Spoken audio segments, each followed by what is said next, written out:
Žiadna zbraň proti mne neúspeje. Každý jazyk, čo ma súdi, je odsúdený. Vyhlasujem, že zbrane skazy nezvíťazia nad mojím domom.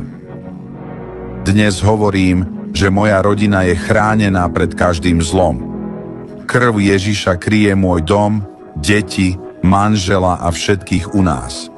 Nič nemôže prekonať Božiu ochranu nad nami. Môj odchod aj príchod sú požehnané. Som chránený pri každom kroku.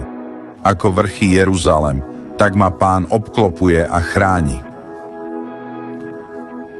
Ruka Všemohúceho je na mne a všetkom, čo sa ma týka. Som hore, nie dole, hlava, nie chvost. Zlý šíp nezasiahne mňa ani mojich blízkych.